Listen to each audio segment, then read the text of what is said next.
আরামবাগ সাংগঠনিক জেলায় যাদের নাম ঘোষণা হয়ে গিয়েছে তারা আমরা প্রত্যেকে এসে রামকৃষ্ণদেবের চরণে আমরা প্রথম নমস্কার করব, তারপর যে যার বিধানসভায়। এই যে তারকেশ্বর থেকে লড়বেন একজন মানে সম্ভবত হেভি ওয়েটের বিরুদ্ধে, সেখানে দাঁড়িয়ে কেমন লাগছে, অনুভূতিটা কেমন? অনুভূতি ভালো, মজা আসবে। মনে হয় যে এই 26 বিধানসভা যেটাকে বলা হচ্ছে অ্যাসিড টেস্ট, সেখানে দাঁড়িয়ে লড়াই করাটা কি কঠিন মনে হচ্ছে না? না, কঠিন মনে হচ্ছে না, কারণ আমাদের যে রাজনৈতিক দল বিজেপি পৃথিবীর সর্ববৃহৎ পার্টি, এবং সেখানে আমাদের দেশের প্রধানমন্ত্রী নরেন্দ্র মোদী বিশ্ব গুরু তৈরি করেছে গোটা ভারতবর্ষ। আপনারা দেখতে পাচ্ছেন গোটা ভারত গোটা পৃথিবীকে লিড করছে। যুদ্ধ চলছে, হরমুজ প্রণালী দিয়ে আমাদের জাহাজ বেরিয়ে আসছে আমাদের পতাকা দিয়ে। আপনি বুঝতে পারছেন ভারতের ক্ষমতা কোন জায়গায় পৌঁছেছে। আমাদের রাজ্যে যিনি সভাপতি রয়েছেন শ্রমিক ভট্টাচার্য, তিনি কবে থেকে বিজেপিটা করেন আপনি জানেন? তার সংগঠন, শুভেন্দু অধিকারী আমাদের রাজ্যের বিরোধী দলনেতা, তার সংগঠন এবং বিজেপির সংগঠন এবং সুকান্ত দা রয়েছেন, বাকি সবাই রয়েছে, এবং সবাই আমাকে খুব ভালোবেসে কার্যত শিল্ড বলে না, শিল্ড তৈরি করে রেখেছে, আমাকে প্রোটেক্ট করে রেখেছে। তাতে লড়াইটা কঠিন নয়, অনেক সহজ।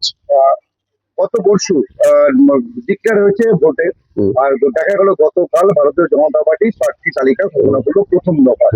আর সেখানে কি মনে হচ্ছে যে শাসক দল এখনো কিন্তু প্রার্থী তালিকা ঘোষণা করতে পারেনি? আপনি বলুন না, আমরা কতটা এগিয়ে আছি, কতটা কনফিডেন্ট। আমরা শাসক দলের আগে প্রার্থী তালিকা ঘোষণা করেছি, এবং কাল থেকে আমাদের প্রার্থীরা বা আমিও আমরা এলাকায় এলাকায় কিন্তু মানুষের সঙ্গে প্রচারে, রাজনৈতিক যে প্রচার শুরু সেটা কিন্তু করে দিয়েছি। এক, দ্বিতীয়ত আমাদের মিঠুন চক্রবর্তী মহাগুরু আমার দাদা হয়, আমার সঙ্গে খুব ভালো সম্পর্ক। তিনি একটা কথা বলেন, নাম তুফান, বছরে এক আধবার আসি, যখন আসি তখন যারা নিজেদেরকে ভগবান ভাবে তাদের কিন্তু চিহ্ন পাওয়া যায় না। অর্থাৎ আমরা পবনপুত্র হনুমানের আশীর্বাদ নিয়ে, রামচন্দ্রের আশীর্বাদ নিয়ে, দেবাদেব মহাদেবের আশীর্বাদ নিয়ে আমরা মানুষের কাছে যাচ্ছি, এবং মানুষ বাংলার কৃষকদের স্বার্থে, বাংলার মহিলাদের স্বার্থে, বাংলার তরুণ প্রজন্মের স্বার্থে, বাংলার উন্নয়নের জন্য, রাম রাজ্য পেটে ভাত মাথায় ছাদ হাতে কাজ, নারী সুরক্ষার জন্য বিজেপির উপর ভরসা রেখেছে, রাখছে। বাংলায় পরিবর্তন দরকার, বাংলায় বিজেপি সরকার আসছে। কোন এজেন্ডাকে সামনে রেখে ভোট চাইবে? মানুষের এজেন্ডা। আপনি বলুন যে আলু আজকে কত টাকা বস্তা? প্রত্যেকেই আমরা কৃষক পরিবারের সন্তান, কেউ 5 বছর আগে ছিল, কেউ এখন, কেউ 10 বছর আগে ছিল। আজকে আলু 100 টাকা প্যাকেটে কেউ নিতে চাইছে না। ইয়ার কি হচ্ছে নাকি? 40,000 টাকা খরচ হয় 1 বিঘা আলু চাষ করতে, 10,000 টাকা বাড়িতে আসবে না। কৃষকদের এই গোঘাটের মতো জায়গাতেও একজন কৃষককে এই পৃথিবী ছেড়ে চলে যেতে হয়েছে, চন্দ্রকোনা একজনকে, অন্য নেতাকে এই পৃথিবী ছেড়ে চলে যেতে হয়েছে। কৃষক বিরোধী সরকার তাড়াতে হবে, মহিলা বিরোধী সরকার, জায়গায় জায়গায় ধর্ষণ খুন তাড়াতে হবে। যুব সমাজের পেটে লাঠি পড়েছে। আপনি বলুন কত তরুণ প্রজন্ম ছেলে যারা স্বপ্ন দেখেছিল একটা সরকারি চাকরি করব, আজ তাকে হয় রিক্সা চালাতে হচ্ছে, নয় অটো চালাতে হচ্ছে, নয় অন্য কাজ করতে হচ্ছে। কেন করতে হবে?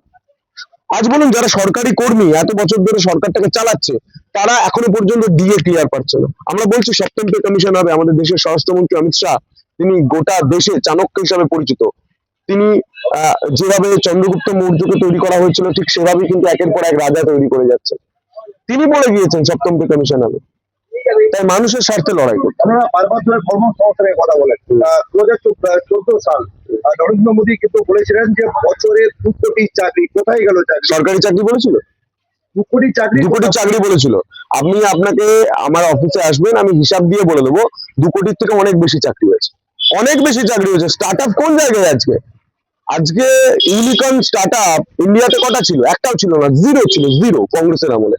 আজকে ইউনিকর্ন স্টার্ট আপ মানে একদম শীর্ষের স্টার্ট আপ কত? আজকে গুজরাট দেখুন, আজকে বিহার দেখুন, আজকে ওড়িশা দেখুন, আজকে উত্তরপ্রদেশ দেখুন, একের পর এক কারখানা তৈরি হচ্ছে। ব্রহ্মোস মিসাইল তৈরি হচ্ছে আমাদের উত্তরপ্রদেশে, ভাবতে পারছেন? আর আমাদের এখানে একটা টোটো পর্যন্ত ওয়েস্ট বেঙ্গলে তৈরি হয় না, যেখানে ন্যানো তৈরি হতে এসছে। ভাবতে পারছেন? একবার অনুপাতটা করুন। আমরা অনেকেই হেয় করতেন না বিহারি বিহারি বলে, আজকে বিহার কোন জায়গায় পৌঁছাচ্ছে। বিহারের সুশাসন আছে, আর আমাদের এখানে জঙ্গল রাজ আছে। দাঁড়িয়ে প্রথম পদক্ষেপ কি হবে কর্মসূচি? তারকেশ্বর করিডোর করতে হবে, কাশী বিশ্বনাথ করিডোরের মধ্যে একটা দাবি।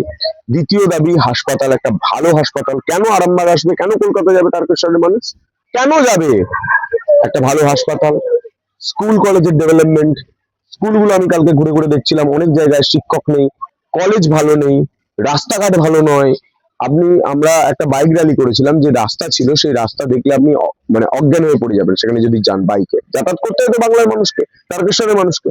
ভালো রাস্তা, ভালো পানীয় জল এবং সর্বোপরি মহিলাদের সুরক্ষা। গোটা তারকেশ্বরের গুরুত্বপূর্ণ জায়গাগুলোতে অডিওবেল সিসিটিভি, অর্থাৎ অডিও শোনা যাবে, কথা শোনা যাবে এমন সিসিটিভি দিয়ে মনিটরিং করা। আহ, এই যে তারকেশ্বর থেকে লড়াই করবেন, বারবার ধরে বহিরাগত কথাটা শুনতে হবে না তো, ভূমিপুত্র নাম বহিরাগত মানে বহিরাগত, এটাই তো এজেন্ডা। আরামবাগ সাংগঠনিক জেলা, আরামবাগ লোকসভার ছেলে আমি যদি তারকেশ্বরে বহিরাগত হই, তাহলে তারকেশ্বর নগরের কেউ ছেলে যদি দাঁড়াতো, তারকেশ্বর গ্রামীণে বহিরাগত হয়ে যেত। আপনি আপনার বাড়ি ছেড়ে, আপনার পাড়া ছেড়ে যখন পাশের পাড়া যেতেন, আপনি বহিরাগত হয়ে যেতেন। এরকম বহিরাগত তত্ত্ব চলবে না, এগুলো তৃণমূল বিশ্বাস করে। আমরা গোটা ভারতে বিশ্বাস করি। আমি ভারতবাসী, ভারত আমার মা, এটাতে আমি বিশ্বাস করি। জয়ের ব্যাপারে কতখানি কনফিডেন্স? জয় নিশ্চিত। আপনি দেখে বুঝতে পারছেন না?